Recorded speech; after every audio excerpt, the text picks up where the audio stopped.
Quiero presentarte la parte 6 de estos vídeos dedicados precisamente a lo que es un bobulador que nos sirve para hacer ajustes de receptores de FM. Bien, nosotros terminamos viendo la curva que estás en pantalla en este instante. Y nosotros ahí lo que conseguimos es una curva que era bastante simétrica y que luego, visto lo que yo he llamado la señal en el tiempo, nos permitía saber de una forma discreta los valores que tenía en 10,7, en 10,8, en 10,6 y de esa forma considerar, buscando el punto óptimo, generalmente en un máximo en 10,7 y con unas caídas similares en 10,8 y en 10,6, buscando precisamente ese punto hacer el ajuste.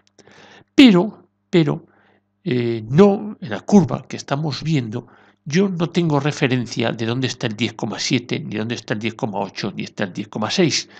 Entonces, los populadores, todos en general, tienen lo que llaman el marcador. Entonces, nosotros en este capítulo, en este vídeo, vamos a ver precisamente cómo se genera y para qué sirven esos marcadores.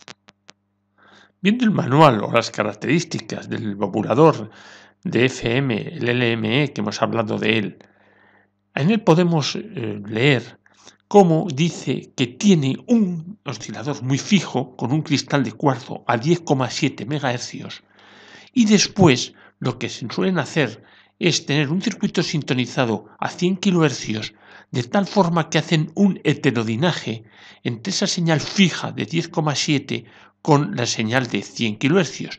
De esa forma consiguen tener los fijos, por supuesto, muy exactos del cristal de cuarzo de 10,7 y los también bastante aproximados de que nos da el circuito sintonizado de 100 kHz. Con el heterodinaje tenemos 10,7 más 100, estamos en 10,8 o 10,7 menos 100, estamos en 10,6.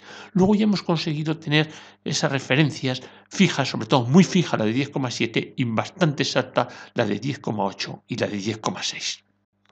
Lo que el LME hace es mandar tres impulsos, y los dice ahí, de 10,6, 10,7 y 10,8. O sea, cuando acontece esas frecuencias, cuando tenemos esas frecuencias, hay esos impulsos. Unos impulsos que además su amplitud puede ser regulada de 0 a 50 voltios. ¿Y qué hace con esos impulsos? Esos impulsos los mete al Benel. Y ahora voy a decir qué es el Benel.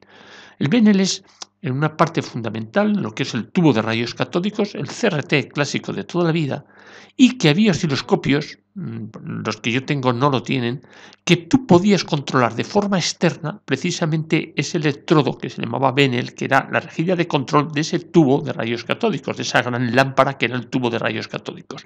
Pues esa grilla de control, la G1, quedaba controlada de forma externa en algunos osciloscopios. Entonces, eso aprovechaba LME para mandar esas señales, unos impulsos negativos de amplitud variable, de acuerdo a, digamos, al barrido que él dice que yo quiera tener a esa frecuencia de 0 a 50 voltios, es decir, que se tenga más marca o tenga menos marca con ese potenciómetro, yo lo podía regular y podía además dejar sobre la pantalla una referencia visual de dónde estaba la frecuencia de 10,6, la frecuencia de 10,7 y la frecuencia de 10,8.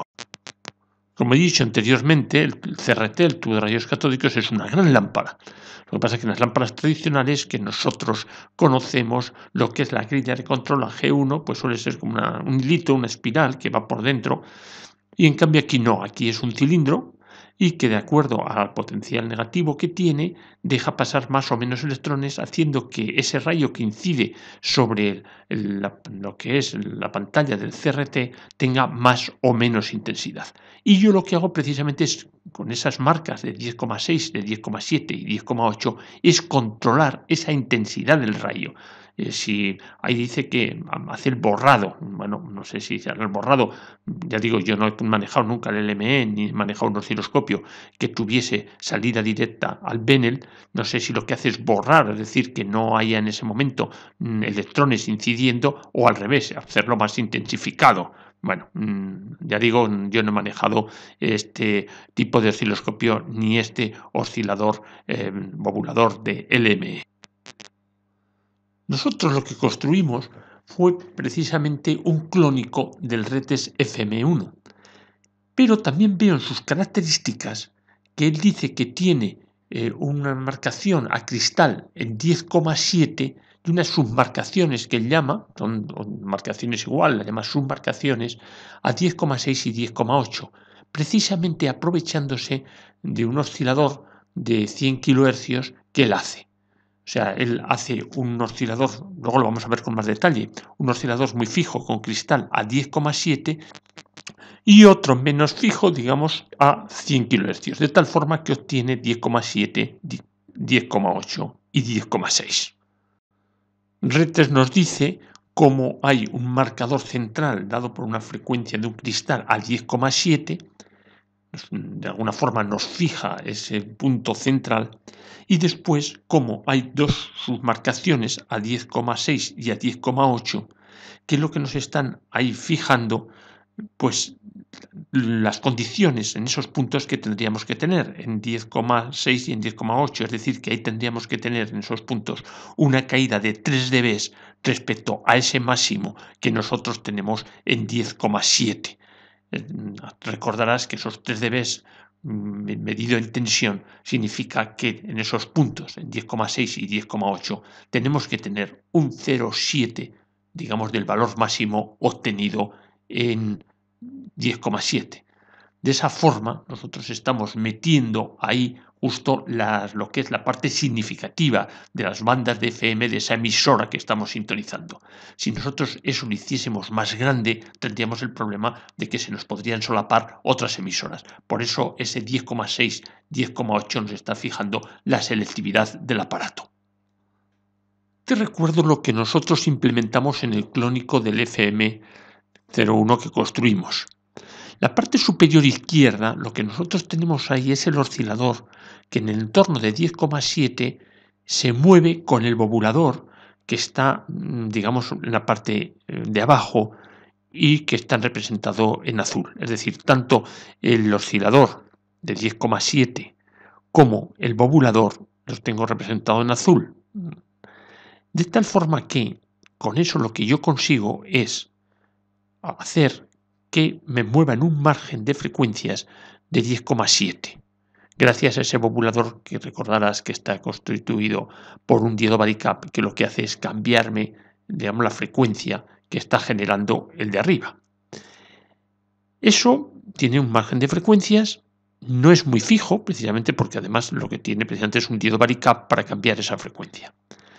Después, lo que le hicimos, la parte de abajo que está en verde, es ponerle como una etapa de potencia, que es un seguidor catódico, digamos que no tiene ganancia, pero obtengo una impedancia muy baja de salida de este aparato. Y eso me podría dar, con lo que tengo hecho, pues es una señal bobulada en 10,7. Pero además yo le puse lo que está en rojo, que es un modulador de 400 hercios, de tal forma que puedo generar señales moduladas a 400 hercios. Pero ves que hay una parte de esquema que yo no lo implementé. ¿Y qué es lo que yo no implementé? Pues lo que no implementé precisamente es ese oscilador fijo de 10,7, es un Pierce, que entre otras cosas, como no tenía un cristal de 10,7, pues no implementé esa parte. Y además, también saliendo y modulando, digamos, usando la misma electrónica que lo que es el oscilador de 400 hercios, yo puedo hacer, conmutando con una bobina de 100 kHz, generar ahí 100 kHz. De tal forma que esos 100 kHz yo se los puedo meter a este oscilador fijo que estás viendo. Está controlado por cristal, es un Pierce. El cristal es de 10,7, el que yo carecía precisamente de él, y verás que hay una señal que pone baja frecuencia. Bueno, puedo meter baja frecuencia, es decir, puedo meter 400 hercios o también puedo meterle los 100 kHz. Cuando yo le meto los 100 kHz, lo que sí que acontece es que estoy metiendo a esa lámpara dos señales. Una, la señal de 10,7 que me está dando ese cristal de cuarzo exacto, y por otro lado le estoy metiendo la señal de 100 kHz. Entonces estoy metiendo dos señales a un elemento no lineal, como es la lámpara, y entonces lo que acontece es precisamente todo lo que es electrodinaje. Es decir, al meter dos señales, eso lo dije yo cuando hablábamos del superheterodino, cuando metemos dos señales a un elemento no lineal, lo que acontece es que aparece la señal, digamos maestra, bueno, la señal en este caso de 10,7 y luego sumada o restada la otra señal, la de 100 kHz, que es lo mismo que acontece con el receptor superheterodino, cuando obtenemos la señal de entrada de la emisora y la señal del oscilador local, de tal forma que aparecen sumas y diferencias. Pues aquí es lo mismo, una señal, digamos, de 10,7 con otra señal de 100 kHz, de tal forma que a la salida de ese elemento, y vuelvo a insistir, no lineal, que es la lámpara, lo que tengo es 10,7, 10,8 y 10,6. Si te fijas con cuidado, esas señales, esas marcaciones, se meten en el punto blanco que tú he marcado, que es precisamente lo que es el cátodo de esa lámpara de salida, de ese seguidor catódico. Es decir, ahí tenía yo también la señal bobulada y lo que hago meterle en ese punto es esta señal de estas señales de los marcadores. Ese punto a mí me interesa bastante además porque tiene una ventaja que ahora te voy a presentar, porque yo lo que no quiero es tocar ya este aparato por dentro. Es muy crítico, es decir, hacer que este aparato oscile cuesta. Entonces cualquier cosa que tengas que hacer por dentro cuesta mucho. Por lo tanto, mi idea es hacerle un marcador externo. O sea, no aprovecho esa sección que estás viendo, no la aprovecho, y le voy a hacer un marcador externo y esa señal de ese marcador externo la voy a meter a ese punto blanco, pero con un marcador externo. Esta es la curva tradicional que tú conoces, pero como verás no hay ningún marcador. Yo no sé dónde están los 10,7 MHz. Como mi idea es construir un marcador externo sin tocar, digamos, las tripas del aparato, le he sacado un hilo por el pin 8 de la lámpara seguidor catódico. Ahí lo puedes ver, ese es hilo rojo.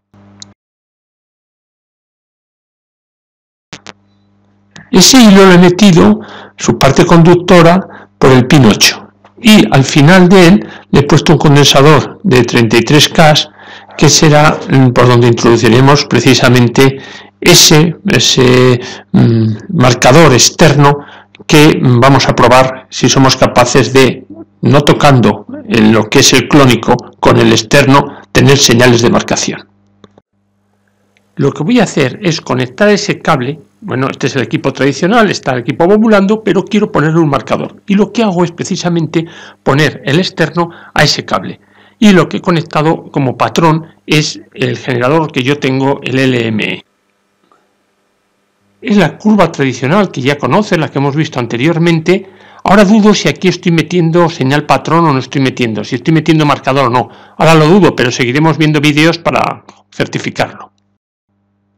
Mira, ahora estoy, bueno, con ese medidor de frecuencia me falla un dígito en el de 7 segmentos, me falla uno de los dígitos, por eso estoy usando como medidor de frecuencia el otro que tengo.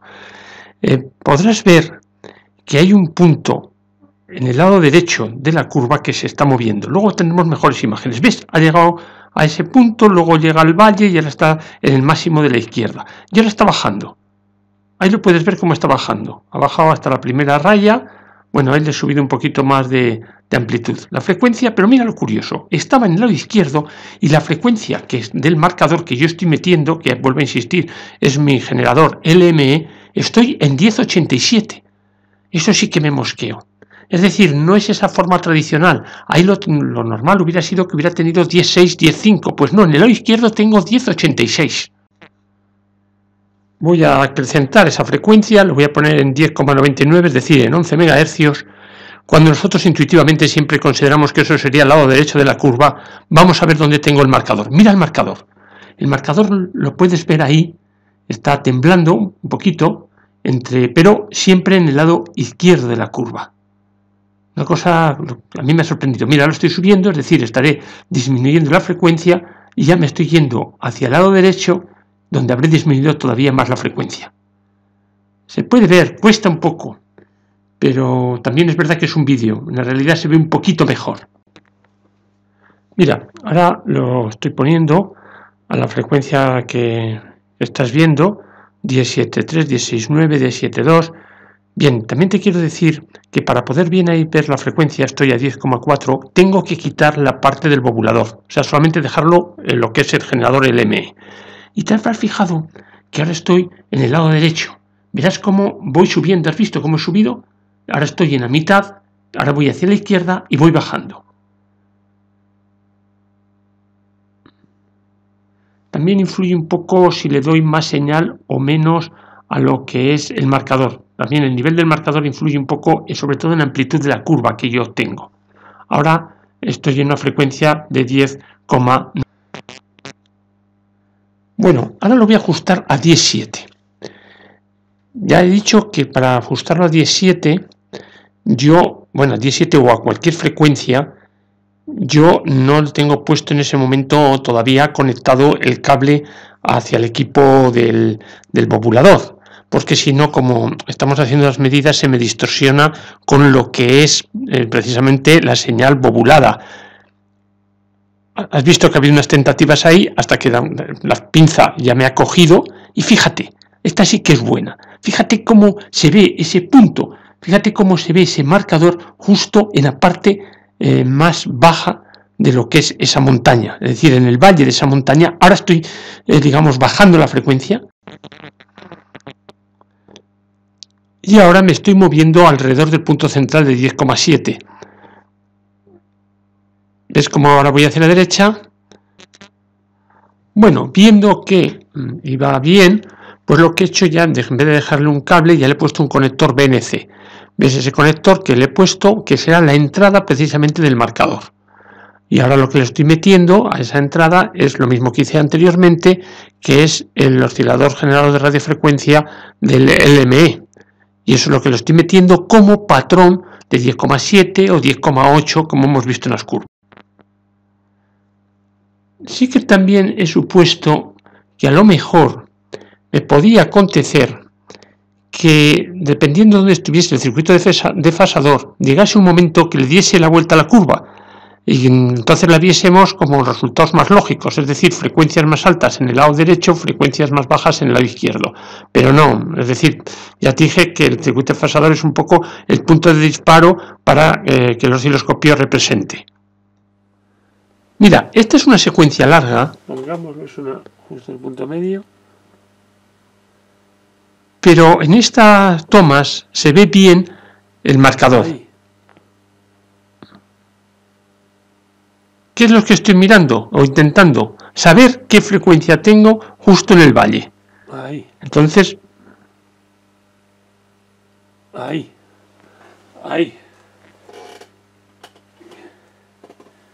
La frecuencia.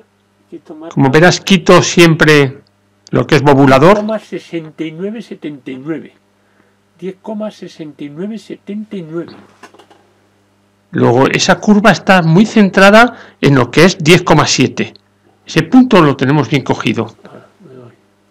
Y ahora vamos a hacer unas medidas a derecha e izquierda para ver qué ancho de banda tengo. Ese es el lado derecho, el que teóricamente te correspondería a una frecuencia superior a 10,7, pero que no, que luego la evidencia no es superior a 10,7 y lo vamos a ver ahora mismo. 10,55 ahí. 10,55. Luego estamos desplazados 150 kilohercios casi. En ese lado. 155, 150, 10,55, pues sí, más o menos lo que hemos dicho. 150 kilohercios.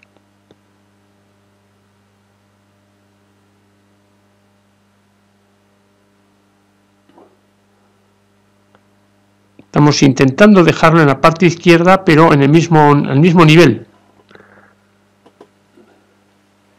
Quito. 10,91. 10,91. Ahí estamos desplazando 210. Bueno, digamos, no es del todo simétrica. Y la caída de tensión en esos puntos no llega a ser los famosos 3 dB. Lo que me está diciendo a mí me parece que esa curva tenía que ser un poquito más puenteaguda. Estoy dándole demasiado ancho de banda ahí. Me hubiera favorecido el hecho de tener los marcadores de 10,6 y 10,8. Bueno, pues a veces lo dudo. Lo dudo porque en muy poco espacio tengo que meter 3 marcas. Y si ya con una sola marca me veo con dificultad, pues con 2 marcas más muy próximas, dudo si me mejoraría el resultado. Ahora estoy intentando bajar al siguiente cuadrícula. Y por el lado izquierdo veo que está en 11. Luego estoy desplazado 300 kHz. Centro 10,7. Ahora me voy al lado derecho.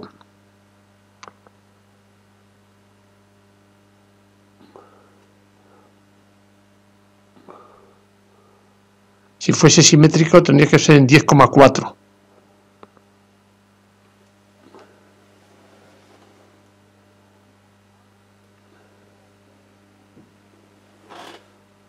$10,51. Como se puede ver, la curva no está del todo simétrica. A esos niveles ya está un poco más asimétrica, digamos, porque hemos dicho que ahí, respecto a lo que acontece en el lado izquierdo, tendríamos que estar en 10,4.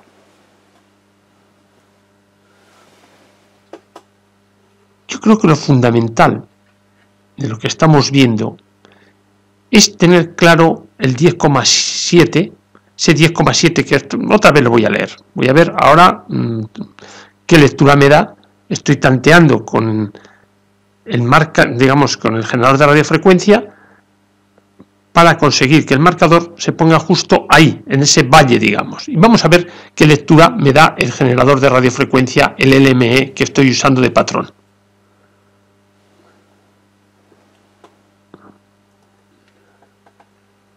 $10,6946. Es una lectura que está muy bien. Luego yo estoy pensando, digo, y es que a lo mejor lo que hago en el próximo vídeo, para no usar un aparato quizá tan bueno como el LME, hacerme un marcador fijo a 10,7. Intentar salirnos del 10,7 que tenemos ahí. Intentar salirnos, a ver si es... Lo que ahora voy a hacer es, tocando los botes de frecuencia intermedia, cambiar la forma de onda. O sea, ver verdaderamente si el bobulador y el marcador sirven para algo. O sea, digamos que esto es el proceso inverso. El proceso normal hubiera sido partir de una curva que estaría desajustada, como las que ahora voy a provocar yo, y ir a la curva que tú has visto, a esa curva que tiene el valle en el punto de 10,7 y es relativamente simétrica. Y estarás observando cómo cuando estoy tocando los botes de FI, lo que hago es, bueno, a veces le doy un poquito más de amplitud, a lo mejor eso no estaba mal, darle un poquito más de amplitud, pero sobre todo lo que, digamos, está mal, porque ahora estoy desajustando, es perder la simetría de la curva, y eso se las pierdo.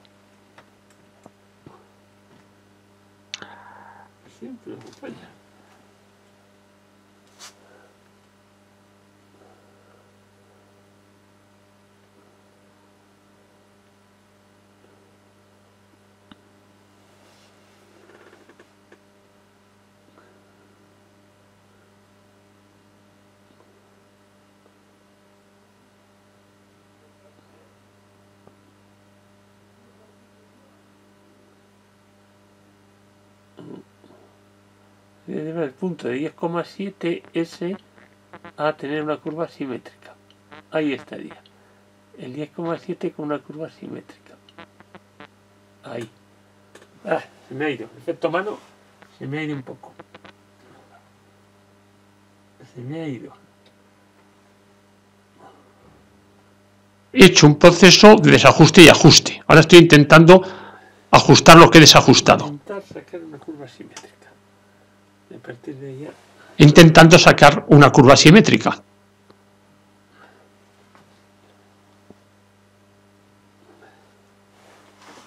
Y ahora el otro. Segundo bote de FI por la parte de abajo. Ese segundo bote de FI, segundo bote de FI, segundo bote de FI, segundo bote de FI. Segundo bote de FI. Verás que el segundo bote de FI hace mucho efecto. Por la parte de abajo hace mucho efecto. Ahí está. Una curva simétrica más o menos. ¿Qué es lo que hemos hecho en este vídeo? En este vídeo lo que hemos hecho es poner un marcador externo que nos fije una frecuencia fija de 10,7 y con esa frecuencia fija y el punto que de alguna forma sale en pantalla, intentar hacer una curva simétrica. De los resultados que hemos obtenido, hemos visto que quizás tendría que haber hecho la curva o haberla ajustado al final, bueno, la he ajustado pero sin a lo mejor tener ese detalle, haberla hecho un poco más puntiaguda. Es decir, hemos visto que medidas ya que se salían del entorno de 10,6 y 10,8, su caída de tensión no llegaba a ser los 3 dB. Deseo te haya gustado. Muchas gracias.